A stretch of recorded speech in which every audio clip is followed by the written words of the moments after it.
نبی کریم صلی اللہ علیہ وسلم نے فرمایا کہ جب لاکھوں حاجی میدان عرفات میں جمع ہوتے ہیں نا، میدان عرفات میں کوئی بہت عالیشان بندوبست آج بھی نہیں ہے، آج بھی لوگ چٹائیوں پہ بیٹھتے ہیں، اور اے سی والی بس میں بھی آپ بیٹھ کے جائیں تو پھر بھی کچھ نہ کچھ گرد آپ پڑ ہی جاتی ہے، لیکن لاکھوں لوگ آئیں پر اکٹھے ہو کے آئیں۔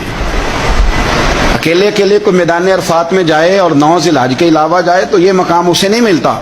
لاکھوں آئے، اکٹھے آئے تو حضرت ابو ہریرہ رضی اللہ تعالیٰ عنہ فرماتے ہیں رب کریم آسمان کے دروازے کھول کے فرشتوں سے فرماتے ہیں ذرا نیچے تو نظر کرو۔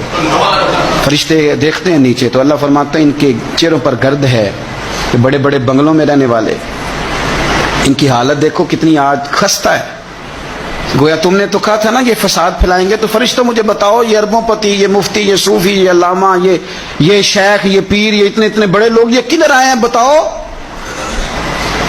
تو فرشتے عرض کرتے ہیں اللہ تجھے راضی کرنے آئے ہیں۔ یہ لاکھوں لوگ گھر بار چھوڑ کے تجھے راضی کرنے آئے۔ تو میرے نبی پاک علیہ السلام فرماتے ہیں پھر رب فرماتا ہے تم گواہ ہو جاؤ، میں نے ان سب کو دوزخ سے آزاد کر کے ان کے لیے جنت کا فیصلہ کر لیا۔ اگلے لفظ سنیں گے تو اور خوش ہو جائیں گے۔